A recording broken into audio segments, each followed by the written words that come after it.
um, mantra mai upasana. There are two kinds of mantras. One is the namatmaka mantras, second are the bij mantras. So Hari Nam, Gaur Nam, they are namatmaka mantras. Krishna Leela Sambodhaka Shai Mukhya Nam. In Harinam Chintamani it is said that those names which are pertaining to the Lord's Nitya Leela in spiritual world, they are the primary names, and those names which are pertaining to the Lord's Leela in this universe, like the Purusha Avatar, Sushtikarta, Brahma, and Jagatkarta, Vishwaroop, Virat Swaroop, yeah, like that. Jagannath though is not a secondary name, because Jagannath's name has been addressed by Radharani and the gopis as a complaint that, my dear Lord, you are Jagannath but you have forgotten us. It's a name like reminding the Lord that we are also part of your Jagat. Why have you forgotten us? It's like a Madhuryamay Naam. That's why Mahaprabhu used to say Jaga Jaga Jaga Jaga. His teeth would crackle like Jaga Gaja Jaga, because it's the name in the bhav of the gopis and Radharani when they met in Kurukshetra. You have become very big, you are Jagannath, you have forgotten us.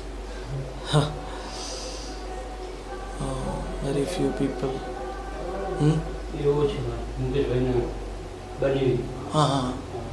Okay. Okay, આવે છે.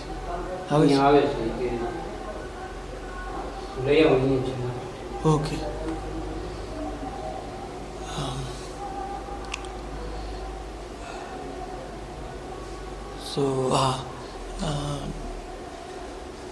તો શું programme છે અહીંયા? એમને પરિક્રમા કર ખાલી મળવા માટે. Okay.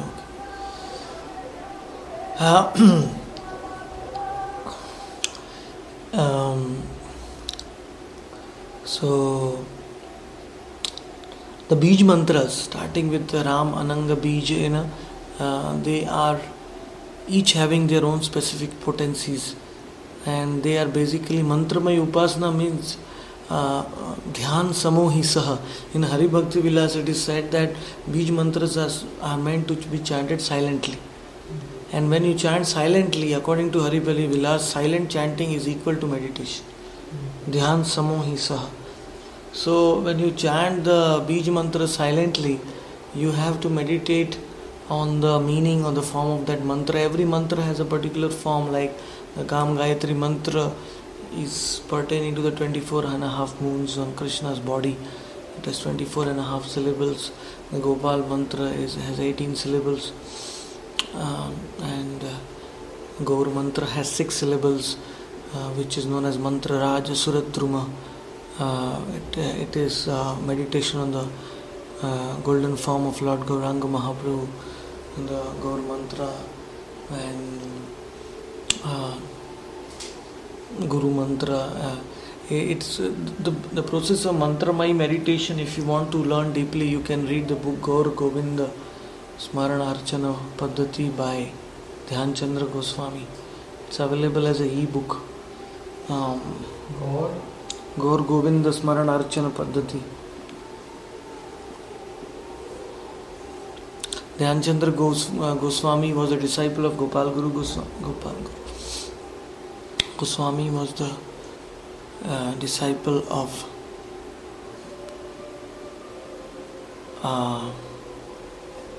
Vakreshwar Pandit. So Gopal Guru Goswami took in charge of Gambhira Math after Mahaprabhu's disappearance. And after Gopal Guru Goswami disappeared, then Dhyan Chandra Goswami stayed there and he wrote this book there. This book gives the vidhi of Leela Smaran and Mantra Mai Upasana, how you have to start from meditating on your own Gurudev, and once then enter into the Swarup of the Acharyas and Nitya Parikaras in Gaur Leela, and that then one enters into the Krishna Leela, Radharani and then Krishna.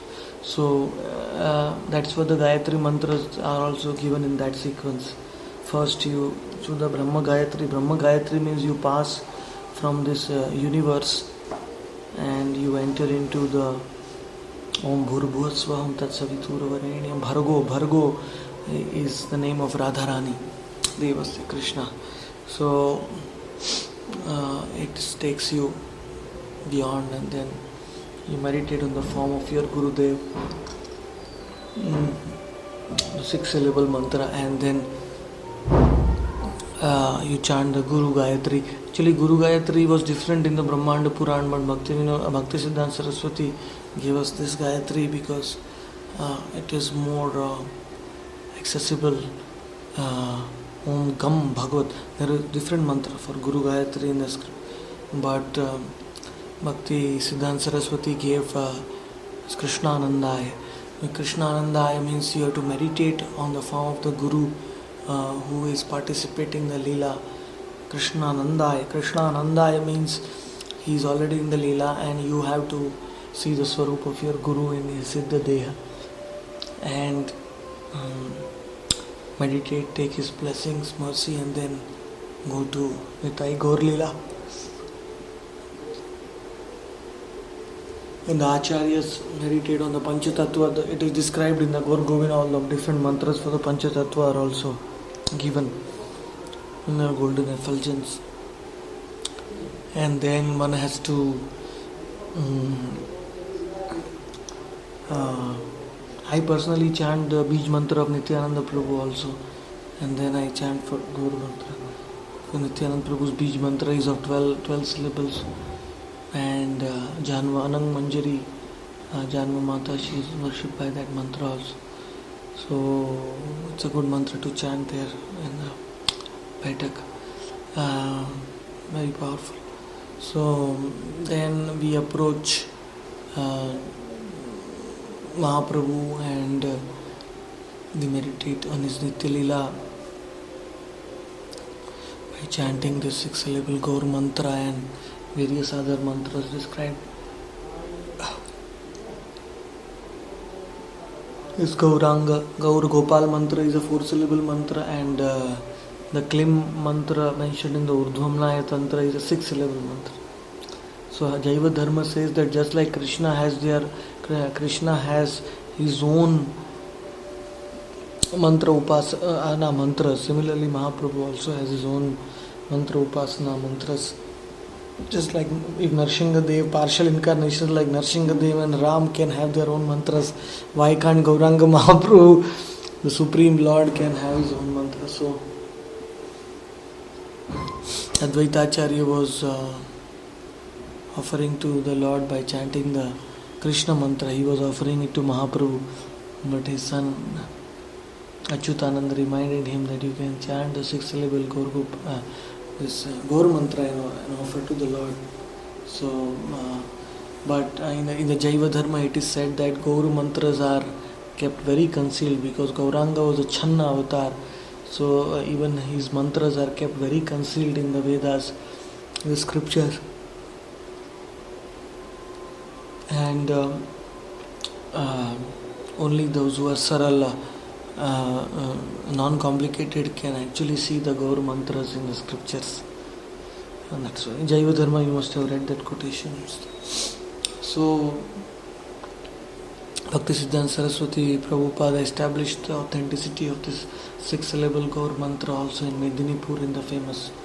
And then his Gurudev Gaur Kishore Das Babaji Maharaj was hearing and he was very happy. He was cheering from the back, and because all the truths are revealed for the Mahabhagavats, nothing is hidden to them.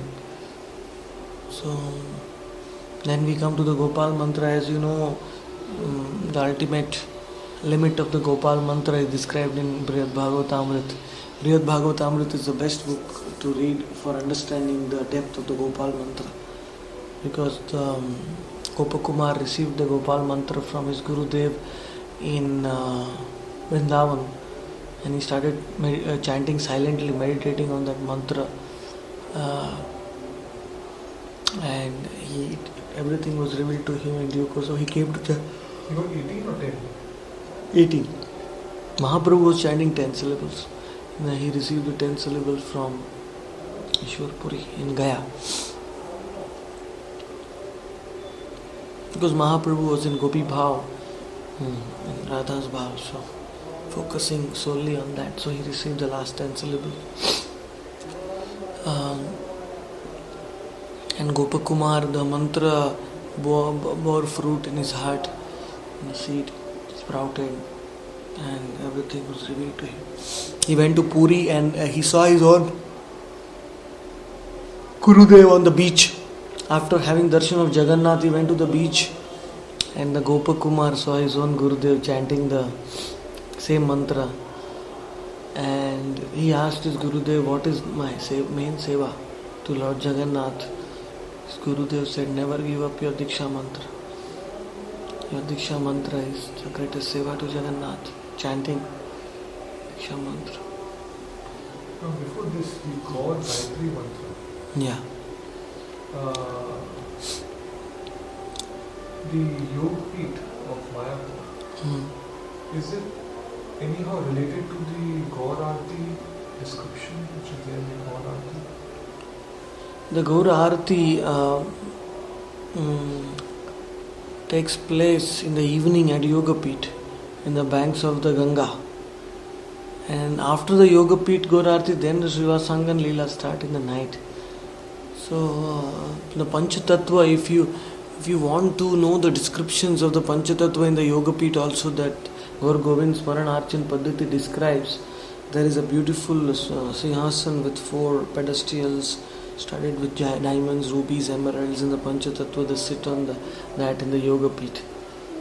You can for further also that has been described in the Gauranga Leelamrit, a book by Narhari Chakrabarti, disciple Krishnadas Chakrabarti.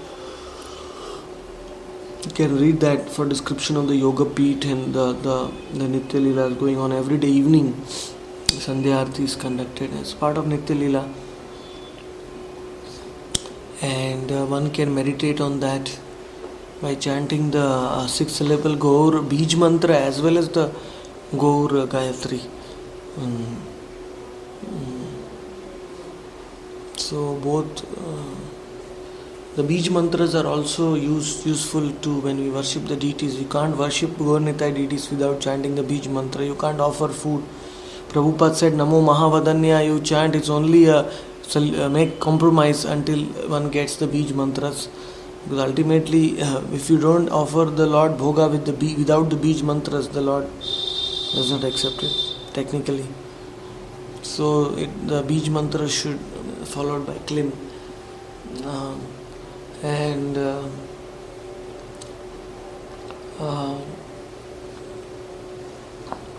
What else? Yeah, the meditation on the Yoga Peeth is there. That is the meditation. After meditating on the Guru's spiritual form, one has to meditate on the Panchatattva in the Yoga Peeth, and then one has to enter into Radha Krishna's Leela. Because Gaur Leela is the gateway to Radha Krishna's Leela, just like Gaur Naam is the gateway to Krishna Naam, Gaur Bhaktas are the gateway to Krishna. Yes. Everything, Gaur Leela. Yes. So this by the banks of Ganga is also a Yoga Peeth, just like our Shiva Sangha is a Yoga Peeth. How many Yoga Peeths are there in Mayapur? In Vrindavan there are 8 Yoga Peeths. And the most primary of them is Govinda Dev temple, you know that, the Tila, that Srimad Ratnagara Simhasanasto Sri Radha, it's like Govinda Dev. And in Mayapur, all the 8 Yoga Peeths of Braj are present, but we don't exactly know where they are situated. I mean, in the scriptures it is not described. But the main Yoga Peeth is in the Janmasthan, Sachi Angan. That is the main Yoga Peeth. Because that is where the devotees meet early in the morning with Mahaprabhu. They meet in the evening.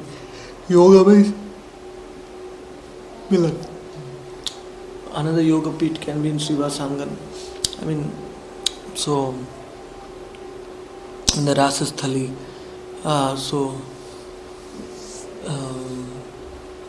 Bhakti Siddhanta Saraswati Prabhupada one night at 2 o'clock he came down from his ashram in Yogapeeth and he started walking into the forest, just near the Yogapeeth, just touching near the Gaurkund. And one disciple, somehow he couldn't sleep, he also got up, he saw that Gurudev is walking, he walked behind him. And when he entered into the jungle, suddenly he saw light. And the Panchatattva were there. And Bhaktisiddhanta Saraswati was offering prayers to the Panchatattva, and this disciple came and Bhaktisiddhanta said, "Can you see them?" I said, "Yes." So, by the mercy of the Guru, in Jaiva Dharma also there is one Leela when the Babaji was chanting and one disciple came and suddenly Babaji says, "Can you see the Chinmay Navdeep, the celestial trees and the rubies, diamonds," and just because of his realization, the disciple also saw that. Just for a moment. But anybody sees the Chinmay Dham for a moment means he will never get a return ticket. So, the Bij mantras and the Gayatri mantras are actually for going very deep in meditation. And basically, Mantramaya Upasana is to get purified and you bring that still snapshot in your mind. Krishna नाम होइते हबे संसार मोचन, कृष्ण मंत्र होइते पाबे कृष्णेर चरण. So Krishna Nam you get freedom, cycle of birth and death, and Krishna mantra will give you Krishna's lotus feet. But in Gaudiya Math, in one's devotees were setting for prasadam.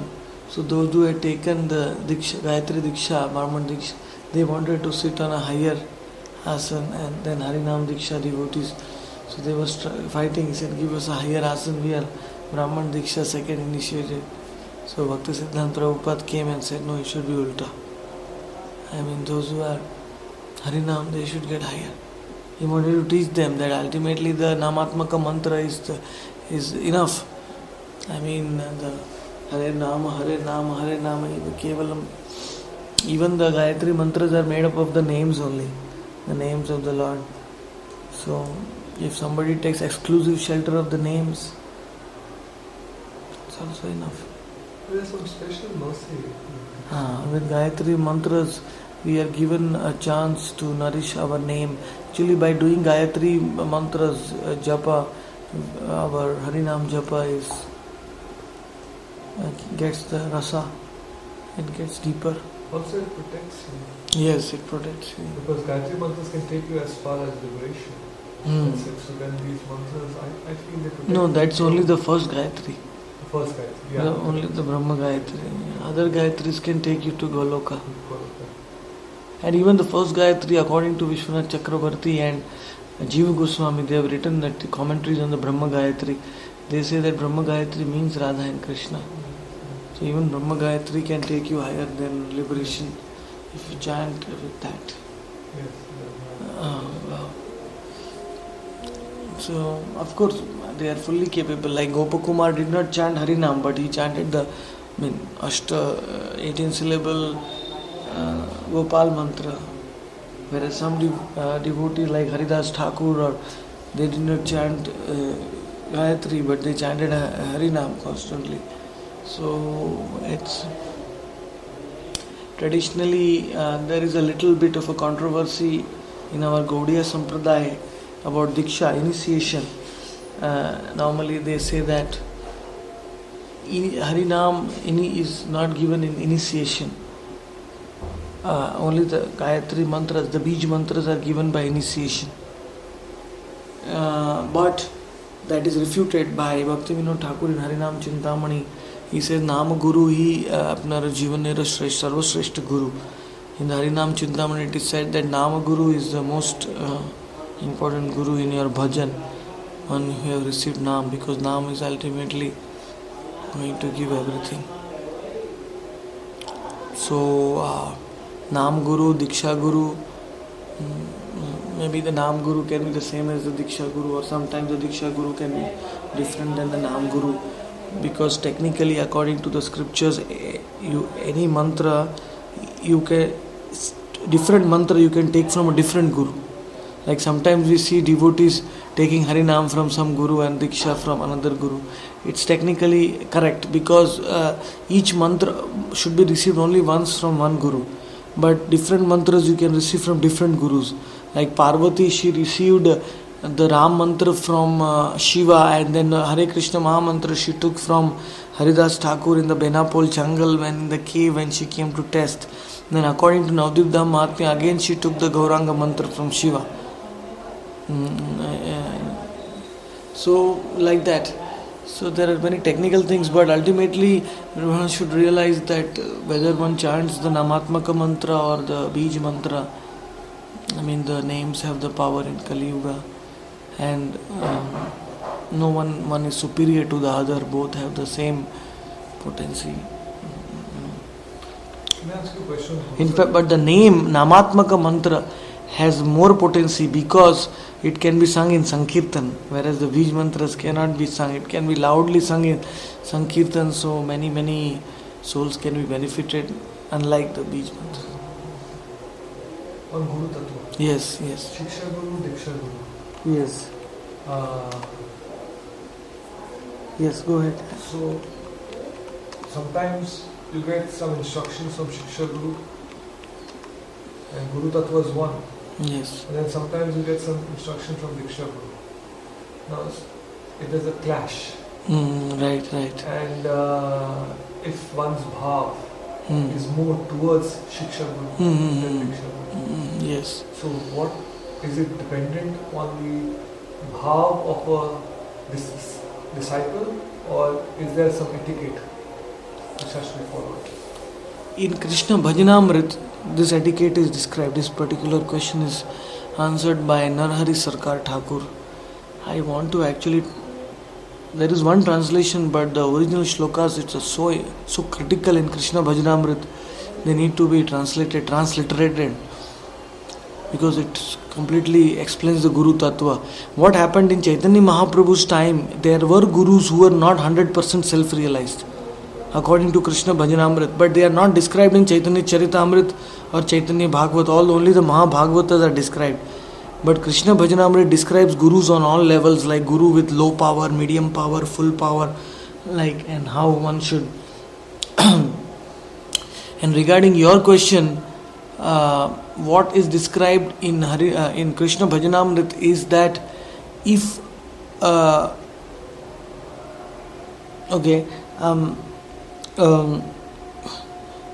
there is a Diksha Guru is like a father, spiritual father. So when a disciple takes initiation, after receiving then he goes for Shiksha, to like a son, the prodigal son story, he leaves the father and goes to the city to earn wealth. So like a disciple will go to a Shiksha Guru to attain more Shiksha and knowledge. Normally a Diksha Guru also will give Shiksha, but due to some reason the disciple and the Diksha Guru has given permission, blessed that to take Shiksha, then the disciple goes to take Shiksha. And in the cases when the Shiksha is different from the Diksha Guru, technically speaking, the disciple should come and ask it to the Diksha Guru, share it. Like, the example given in Krishna Bhajanamrit is if your father is poor, but the prodigal son goes to the city and earns wealth, becomes wealthy, he comes back to the village and shares the wealth with his father and makes his father also wealthy, and then he also implements in his life. So sometimes, in your question has two different answers.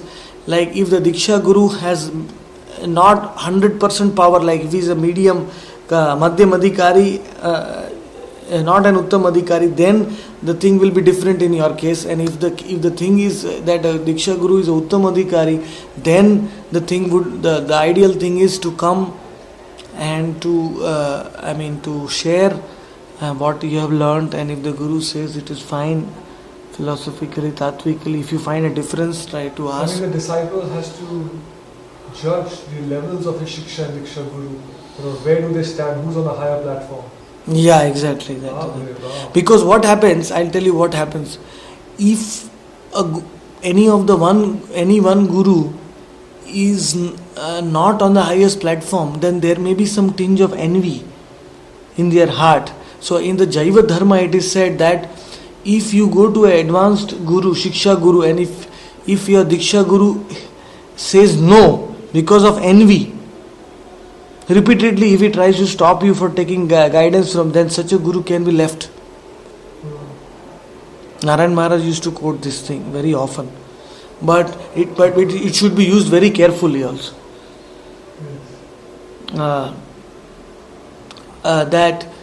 Because a guru may be guiding the disciples on tatvikally also, philosophically. If the guru says don't go to some Shiksha Guru, then the Diksha Guru should provide a valid philosophical reason for that.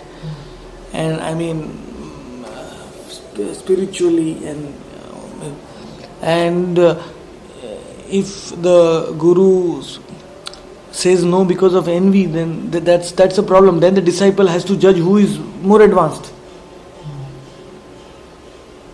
And it would not be an offense if he follows the Shiksha Guru and does not follow the Diksha Guru based on this. That's what. If the Diksha Guru is seen to be envious of the progress of other Vaishnavas or advancement of other Vaishnavas, and he tries to minimize them or stop the disciples from going to them, then one can avoid the association. I mean, one has to keep a distance. According to Krishna Bhajanamrit, one starts by keeping a distance. And then later on, there is a solution given for that also. The disciple has to approach the Diksha Guru and ask for clarification. And if the clarification is not satisfactory, then many disciples should get together and ask the Guru why this is there. And then it has to be worked out. It's a very, very, all these things arises when the Guru is not a Mahabhagavat. If the Guru is a Mahabhagavat, then the Guru first of all will not be envious of any Vaishnavas. So they will not stop. And secondly, if one is Mahabhagavat, one will always never do Rasabhas, the pure Rasa. So sometimes a Mahabhagavat can also tell others not to go. But that should be provided as a valid philosophical reason, like that. But the best thing would be, Narahari Sarkar says, even if your guru is of medium power or low power, even then what you have received from your Shiksha Guru, you come and share it with your Diksha Guru. Higher knowledge. A guru, a Nam Guru who has a medium power or low power should not be given up, just like we don't give up a father who is poor. That is mentioned in Krishna Bhajanamrit. That is why this reinitiation thing is very, very dangerous. Because if you are reinitiating a disciple of some guru, and that guru, he may be medium power, low power, or he may not be 100% perfect, but still if he is strictly following the disciplic succession and trying to then that should not be. But if that guru is envious and trying to repeatedly stop others and blaspheming, criticizing, then there is no other recourse than to give it up. So I have a wonderful example reading this. Yes. As one could speak many languages. Yes. But he thinks in one language. Yes. One could have many Shiksha Gurus. Yes. Yes. There's one Guru is always in his mind. Yes. Hari Bol. Yes. Don't it have?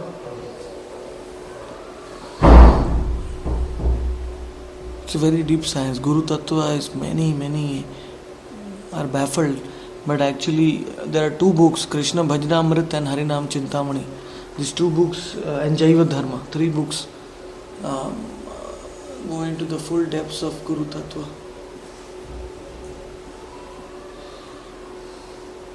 and somebody has to translate the Sanskrit with the Sanskrit word to word meanings. Krishna Bhajanamrit needs to be translated with word to word meanings, then the full Guru Tattva will come out.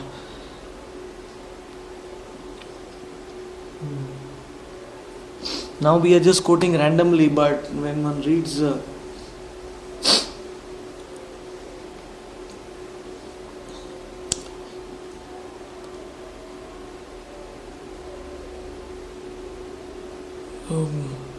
there is one is constructive criticism and one is destructive criticism according to Bhakti Vinod Thakur. Like a guru may tell the disciple not to associate with some Vaishnava Aparadhi who has turned against our parampara or sampradaya or bhakti or something, in order to protect the bhakti of the disciples. But there is a very thin line. If the guru is a Mahabhagavad, or if the guru, then it is. But if the guru does it because of envy, that why are they going to him instead of me, or something like that, or lose, then so it's very, very difficult to. So generally I think in the present circumstances the guru should be open.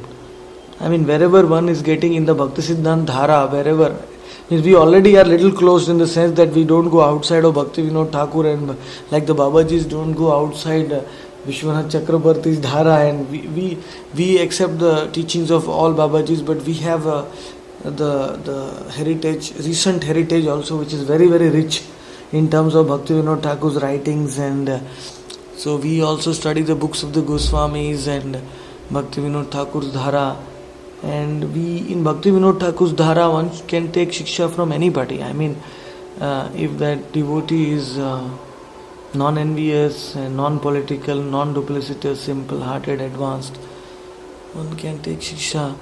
And I don't think, I mean, they will, in fact, taking their shiksha will only nourish our faith towards our own Diksha Guru, and give a proper understanding to do bhajan and how to serve our own Guru.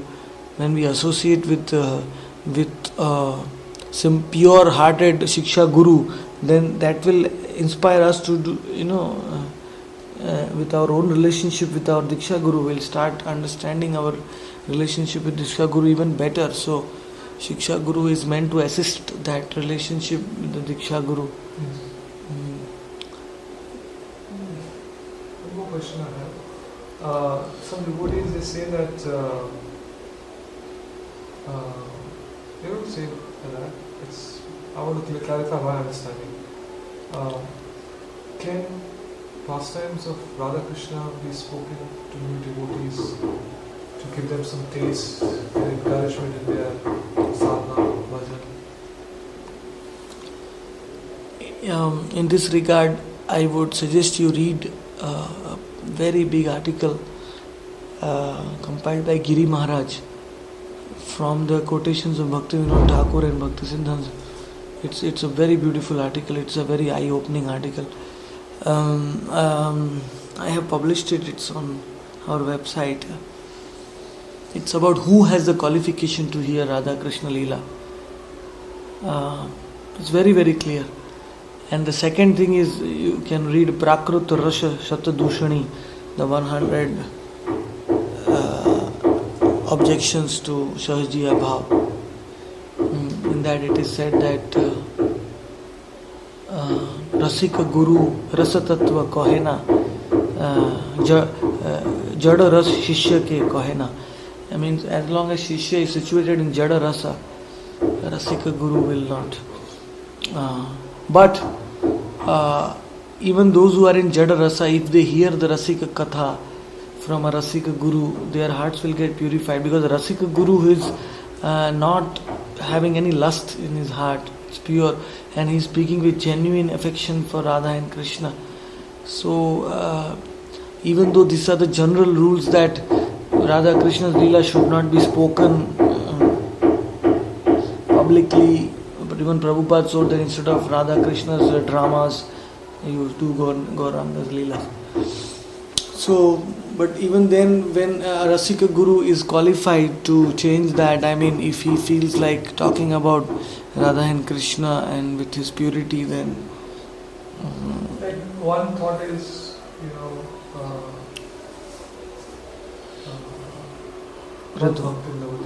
Yeah, Ridroga Amashva Pihniyut. Achireda Dira. Like a thorn is removed by another thorn. The lust in our heart is removed by hearing the Leelas of the Radha and Krishna. So that is the fruit of the Rasopachari. Yes. And that's one school of Yes. thought. And then the other school of thought is Mad Bhakti Lavate Param. First Brahma Bhuta Prasana. Yes. Yes. Then you can get Yes. bhakti will come and all that will come. Yes. But then they say that is only for the Krishna was talking for the jnanis and the yogis. But for the bhaktas, but then for the bhaktas, bhakti comes in their heart and cleans all their lust. They don't have to wait till they're already on a liberated platform, and they're not enjoying Jagadas. That is for Gaur Leela. But for Krishna Leela, this verse, Vikriditam Vrajabadhu Biridam Cha Vishnu Shraddhan Vitonu Shrayat Atavarnanedya. In the Bhagavad it is said, anybody who with faith, Shraddha, hears or speaks the intimate Leelas of Vikriditam Vrajabadhu, Krishna with the gopis, he becomes purified of the lust in his heart. Vishwanath Chakrabarti or Jeev Goswami, I don't exactly remember, they explain that this Shraddha given in this verse is not the first Shraddha. It is a Shraddha on the stage of Nishtita Bhakti. Like for instance, myself, I have a strong urge from within to speak on, some pastimes of Radha and Krishna. And I hold myself back, thinking that I'm not qualified, I should not. But again, the strong urge comes. And because I have benefited so much, by my Guru Maharaj, by hearing these pastimes and how much it has helped me get purified of my lust, and I want to give it. But then I'm always confused because I hear thoughts from both schools. Yes. So it's always, I guess, blessings from Guru, then it goes from there, right? Yes. Now, if you have heard from a bona fide source, advanced source, and if your heart is purified, and if you feel that your heart is sufficiently purified, I mean... it's like the desire is there, yes. but I can't say my heart is sufficiently purified. Then you can speak also. Of course, you can speak the Leelas in some ways which are not very intimate also. Yes, correct. Exactly. I mean, as soon as you use the word gopis, people consider recital. I don't at all, Yes. It's like... Absolutely, that's certainly, gopis word is not taboo for us. In fact, exactly. in fact, there have gopis been times when I've been forced to use words like, the Braj damsels or the cowherd woman. Then it's no problem if you use the word cowherd woman. But as soon as you use the word gopi, then everybody is, forgets enjoying the rasa, but they are more, in a judging mentality. And that just ruins everything. Yes. And recently, I'm getting more rust whenever I speak more Radha Krishna Leela, rather than my heart being dry or I feel like I'm not done the right thing. So then I'm more confused. You can speak Leela from Anand Vrindavan Champu. Yes. Very beautiful. Yes. Exquisitely described. Yes. So Maharaj did a very wonderful contribution to this world by publishing it. Yes. It's very hard to translate. So,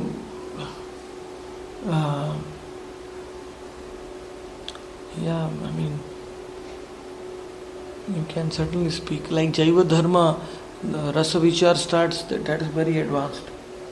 But you can always Gopal Champu, Anand Vrindavan Champu and Bhagavatam Leelas. Yeah, you can always speak those Leelas. But the very intimate Leelas, like I also sometimes speak the Leelas from Govind Leela Amrit and Krishna Bhavna Amrit and Nitya Leelas. But I don't talk about the very intimate Leelas in Krishna Bhavnamrit, the 9 kinds of calm which Krishna exhibits when he sits on the lap of Radharani. Well, I don't describe that. I mean, and all those things. But in general, you can give a... Yes.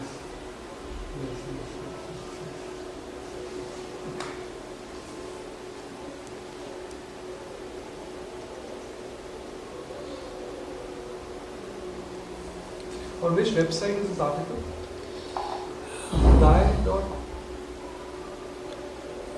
Yoga? Yeah.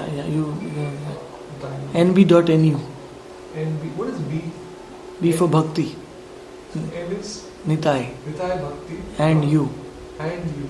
So nb.nu is just. .nu. Achha. Yes. Only 4 syllables. Characters. The main thing was I wanted to publish t-shirts and bead bags, articles, caps on the website. So I had to choose a name which does not include the name of the Lord. If it includes the name of the Lord, one should not print it on t-shirts. And plus I wanted as short as possible, only 4. So it can easily cup in the caps and t-shirts. But nobody knows what it really means.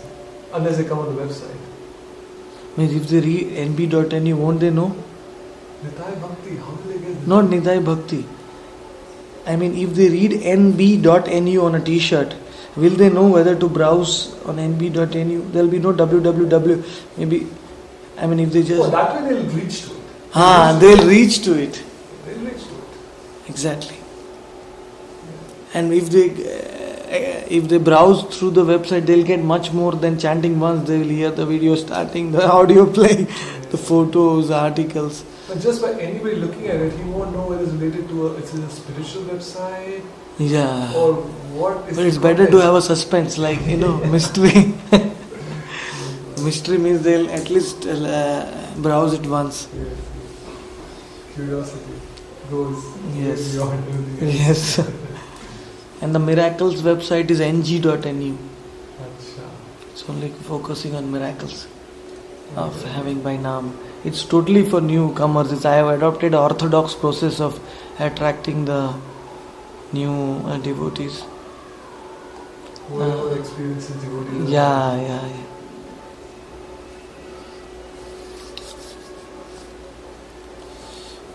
ng.nu is meant for any religion, any caste. I mean, it's not a religious site, it's a spiritual site.